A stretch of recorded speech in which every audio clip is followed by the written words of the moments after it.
Hi అండి, అందరికీ నమస్కారం అండి ఫ్రెండ్స్.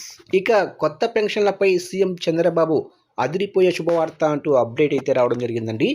అయితే ఇందుకు సంబంధించిన వివరాలు వీడియోలో తెలుసుకుందామండి. అంటే కొత్త పెన్షన్లకు సంబంధించి రాష్ట్ర ప్రభుత్వం ఏం చెప్తుంది ఏంటి అనేది క్లారిటీగా తెలుసుకుందామండి.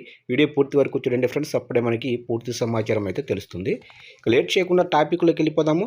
ఇక ఏపీ ప్రభుత్వం మరో కీలక నిర్ణయం తీసుకుంది. ఎంతో కాలంగా కొత్త పెన్షన్ల కోసం వేచి చూస్తున్న లబ్ధిదారులకు తీపి కబురు చెప్పింది.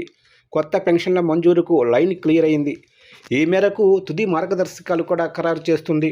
దరఖాస్తుల పరిశీలన, పంపిణీ ముహూర్తం పైన తాజాగా నిర్ణయం తీసుకుంది. దీంతో చాలా రోజులుగా పెండింగుల్లో ఉన్న కొత్త పెన్షన్ల వ్యవహారం పైన ప్రభుత్వం నిర్ణయంతో లబ్ధిదారులకు ఊరట కలగనుంది. ఇక ఏపీ ప్రభుత్వం కొత్త పెన్షన్ల మంజూరు పైన నిర్ణయానికి వచ్చింది.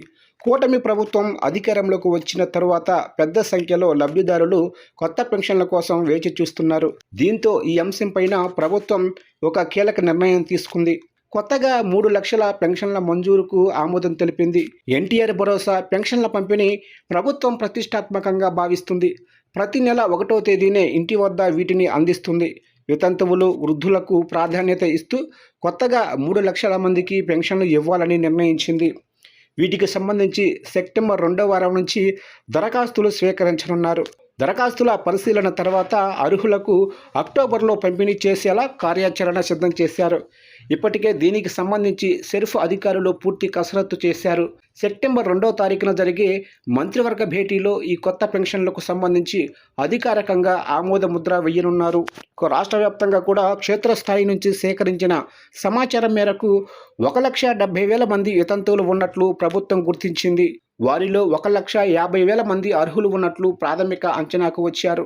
అదేవిధంగా చర్మకారులు, డప్పు కళాకారులు, చేనేత, గీత కార్మికులు తదితర వృత్తిపరమైన పెన్షన్ కేటగిరీ వివరాలను సేకరిస్తున్నారు. ఇవి మొత్తం దాదాపు 70,000 వరకు ఉండే అవకాశం అయితే ఉందని అంచనాకు వచ్చారు. దీంతో దరఖాస్తు ప్రక్రియ పూర్తి చేసిన తర్వాత ఎంపికయ్యే అర్హుల సంఖ్యకు అనుగుణంగా వీరికి పెన్షన్ మంజూరు చేయాలని భావిస్తున్నారు. దివ్యాంగుల కేటగిరీలో అర్హత లేని వారి విషయంలోనూ నిర్ణయం తీసుకున్నది. దీంతో అన్ని అంశాలపైన ప్రభుత్వానికి నివేదిక సమర్పించనుంది. దీని ఆధారంగా దశల వారీగా కొత్త పెన్షన్ల మంజూరు ప్రక్రియ కొనసాగే అవకాశం కూడా కనిపిస్తుంది.